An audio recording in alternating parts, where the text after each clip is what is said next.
Bonjour, ravi de vous retrouver pour cette émission régionale 2021. Vos propositions, toujours avec Laurent Decotte, journaliste à La Voix du Nord à mes côtés. Ça va, Laurent ? Ça va très bien, Charlotte, bonjour. Nous avons le plaisir de recevoir Sébastien Chenu. Bonjour. Vous êtes député du Nord et candidat à Rassemblement National aux élections régionales 2021. Avec vous, on va évoquer plusieurs thématiques, des problématiques, les préoccupations qui concernent les habitants des Hauts-de-France. L'une de ces premières thématiques, c'est la santé. Alors, on a vu, évidemment, cette crise a montré les dysfonctionnements au niveau de la santé. Qu'est-ce que la région peut faire et quel est votre engagement pour la santé ? D'abord, vous avez raison, c'est une prérogative partielle de la région, mais c'est aussi une préoccupation importante. Moi, j'ai l'habitude de dire que sans santé, comme sans sécurité, rien n'est possible. Vous ne pouvez pas entreprendre, vous ne pouvez pas travailler, vous ne pouvez pas vous cultiver, vous ne pouvez pas faire de sport. Bref, la santé est un élément essentiel comme la sécurité. Nos indicateurs sont mauvais dans la région. En réalité, dans cette région, on vit moins longtemps qu'on ne vit en France. Un ouvrier vit à une espérance de vie de 6 ans de moins qu'un cadre, et il n'est pas normal. Et je pense que dans les objectifs qu'on doit se fixer, c'est ramener, se rapprocher des indicateurs nationaux, revenir dans la moyenne.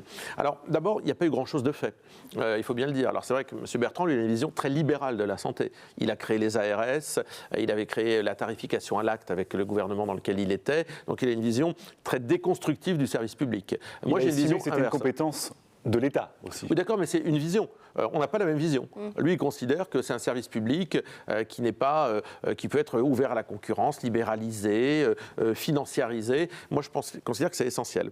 Et pour la région, on a, j'allais dire, des politiques de prévention à mettre en place. Alors évidemment, il y a la lutte contre les déserts médicaux. Moi, ce que je souhaite mettre en place, c'est un grand service régional de lutte contre les déserts médicaux avec des bus médicaux, c'est-à-dire aller au plus proche des habitants. C'est un peu l'inverse de ce que faisait Xavier Bertrand, qui lui disait il faut prendre les transports en commun pour aller vous faire vacciner dans les grands centres. Moi, je pense exactement l'inverse. Je pense qu'il faut aller au plus proche des habitants. Et puis, on a évidemment toute une thématique de lutte contre les addictions. Là aussi, c'est ce qui crée beaucoup de dégâts chez les plus jeunes, notamment lutte contre la drogue, mais toutes les addictions, là encore. C'était un engagement de Xavier Bertrand qui n'a pas été tenu. Il est où le plan de lutte contre la drogue ? Et puis, je complète juste, évidemment, une politique de soutien aux étudiants en médecine à travers des bourses pour les inciter à s'installer, à faire leur stage dans les secteurs qui en ont le plus besoin. Comment vous financez tout ce plan santé Vous avez raison. Il en a combien, ce plan santé ? C'est une bonne question. Je ne l'ai pas encore totalement évalué parce que j'ai encore d'autres dispositifs que je veux intégrer. Parce que vous savez, un programme, on le constitue aussi avec les rencontres qu'on peut faire. Et ces rencontres m'ont aidé à construire déjà ces premières propositions parce qu'il y a tout le volet thématique du handicap, par exemple, que je veux installer, que je suis en train de faire chiffrer. Comment on le finance ? Très bonne question. Xavier Bertrand avait dit qu'il pouvait faire 300 millions d'euros d'économies de fonctionnement par an à la région. Donc je considère, puisqu'ils n'ont pas été faits, ces économies, elles n'ont pas été faites, ces économies de fonctionnement, qu'il reste une masse importante d'économies possibles en fonctionnement. Elle sera orientée vers la santé et la sécurité.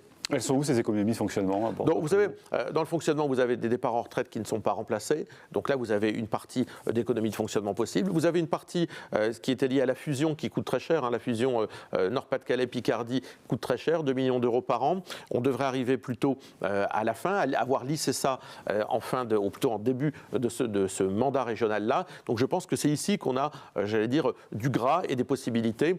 Et puis il y a aussi des dispositifs qu'on va arrêter parce qu'ils sont totalement inefficaces.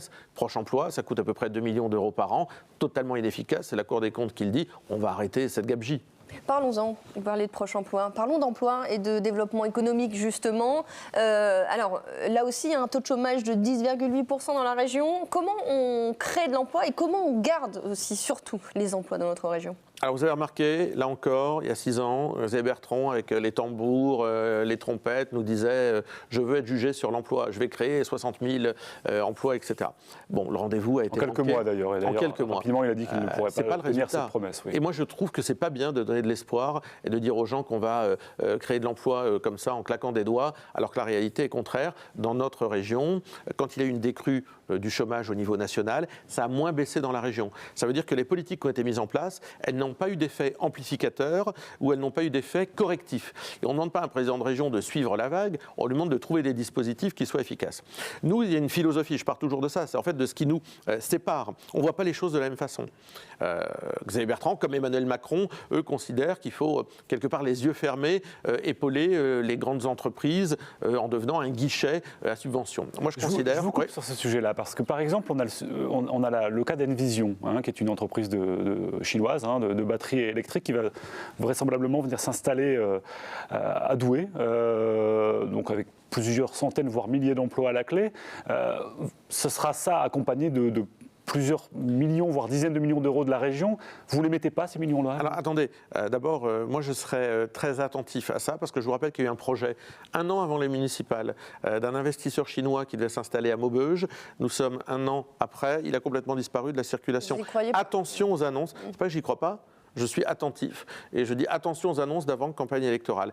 Nous, on accompagnera en fonction d'un contrat d'objectif. Est-ce que, si on donne de l'argent public, est-ce qu'il y a de la création d'emplois ou est-ce qu'il y a du maintien d'emplois? Mais ça peut être aussi des objectifs de faire travailler des sous-traitants qui soient des PME locales. Moi, je suis très attentif aux PME et c'est un peu ce qui m'a fait faire avec mes collègues Christine Engrand, qui est conseillère régionale sortante, élue de Calais, et puis Sandra Delannoy, la présidente de la Chambre des métiers, justement de l'Avesnois.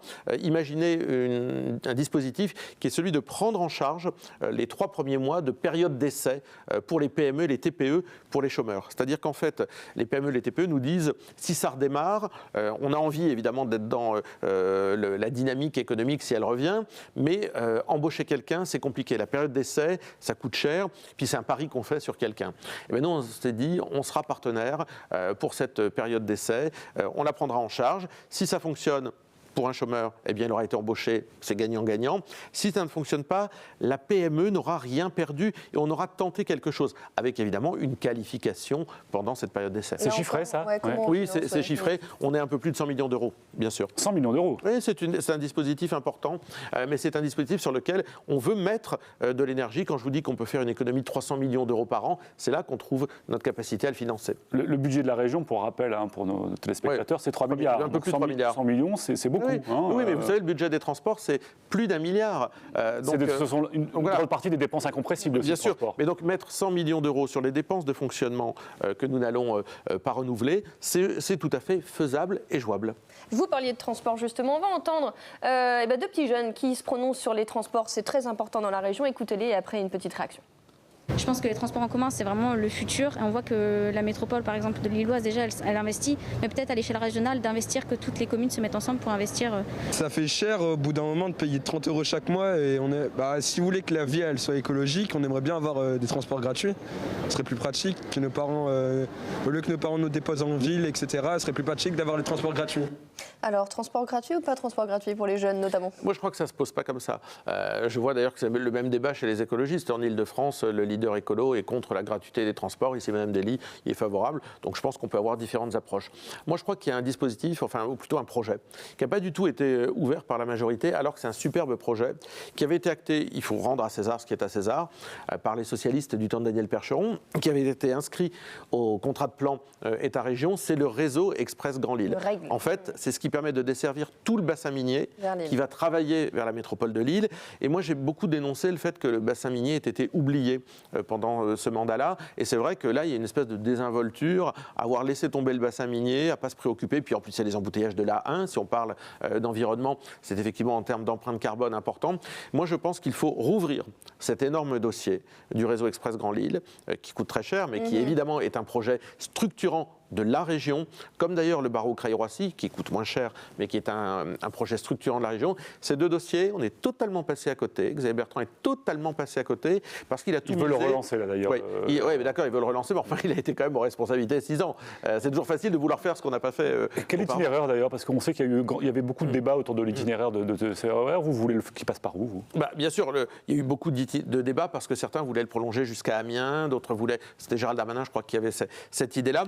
On va le faire acter au contrat de plan État-région, on va remettre les partenaires autour de la table, et c'est à ce moment-là qu'on étudiera l'itinéraire, parce que le coût sera aussi fonction de l'itinéraire, évidemment. L'idée, la logique, c'est desservir le bassin minier. Ça, c'est la logique. En combien de temps? Et de très rapidement. Bah, écoutez, si on le met dans un contrat de plan État-région, c'est que le prochain contrat de plan État-région, il arrive là, enfin, on est déjà dessus, eh bien, il faut qu'on puisse l'acter au prochain contrat de plan État-région. Ça mettra évidemment quelques années, c'est des gros projets. J'espère que ça mettra moins longtemps que le canal Seine-Nord, dont il n'y a toujours pas eu un coup de pioche, et il manque toujours 700 millions d'euros. Vous êtes toujours pour le canal Seine-Nord? Oui, moi je suis pour.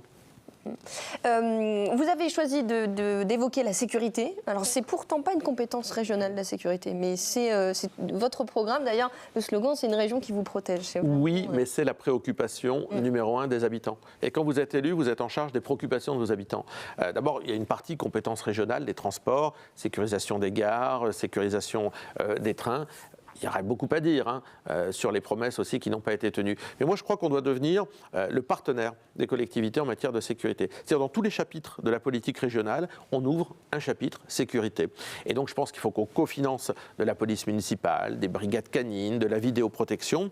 Il faut qu'on devienne un partenaire. Alors, tout ça se fera par des conventions, sur des projets, sur des objectifs, avec des plafonds. Tout ça va s'organiser. Mais je crois qu'il faut ouvrir ce chapitre sécurité. Il n'a pas été ouvert du tout. C'est simple. D'ailleurs, c'est Karim Adeli qui le disait, 0 € dans le budget de la région pour la sécurité. Non, il n'y a pas 0 €. C'est pas tenable. Je ne parle pas des transports. En dehors, je ne parle pas des transports. Vidéoprotection, 30 gares sécurisées sur 364 haltes et gares. Vous voyez la faiblesse. Ça n'a pas été pris en charge par la région. Vous voulez en mettre partout, je crois, des caméras dans toutes les gares. Moi, je pense que c'est un outil nécessaire. Et vous voyez, je regardais ces jours-ci, notamment dans vos colonnes, on voit que le débat sur la vidéoprotection, en fait, il est derrière nous. Des communes qui ont différentes options politiques, qui, dans le passé, se posaient la question, eh bien, sont en train d'équiper, je crois que c'est le cas en ce moment à Lillers, etc., sont en train d'équiper leur commune de vidéoprotection. Et des hommes? La SUGE, La SUGE, vous avez raison de le rappeler. Il n'y a eu que 35 financements par la région de postes de SUGE, de sûreté dans les transports. La SNCF, on a financé 215. Nous, on souhaite les porter à 500. Mais pourtant, il y a moins d'agressions dans les trains chaque année. Enfin, l'insécurité n'augmente pas. Enfin, dans les trains. Mais dans les gares, l'insécurité aux abords des gares en particulier vraiment pose problème. Il y a des lignes. Vous pensez que la vidéoprotection peut dissuader l'éventuel agresseur, qui souvent est marginalisé dans les gares, on sait comment ça se passe. Dissuader et retrouver. Parce qu'en fait, on vient en complément finalement de l'État dans ces cas-là. En fait, vous savez, souvent, moi j'ai remarqué que les maires étaient un peu laissés à l'abandon. Ils équipent en vidéoprotection les gares et un certain nombre de quartiers, et ils font quelque part le boulot que l'État ne fait plus, parce que c'est l'État ensuite qui exploite les bandes, qui retrouvent les gens, etc. Et bien, je pense qu'il faut que... non mais d'accord, mais comme l'État ne le fait pas et que l'insécurité dans notre pays explose partout, c'est à nous de prendre en charge aussi cette responsabilité. Sinon, on ne fait rien. Donc l'argent, finalement, quand on vous pose la question de la gratuité pour les moins de 26 ans, vous répondez RER, mais donc l'argent, finalement, vous préférez le mettre dans la sécurité, dans la gratuité des moins de 26 ans. C'est vrai que j'assume ce choix de protéger les habitants en mettant de l'argent, en mettant beaucoup d'argent pour les protéger dans leur sécurité. C'est vraiment un choix que je fais, parce qu'encore une fois, je pense que quand on est jeune ou moins jeune d'ailleurs, on a les mêmes problématiques de sécurité. Merci beaucoup, Sébastien Chenu, d'avoir été avec nous. Merci beaucoup. Merci.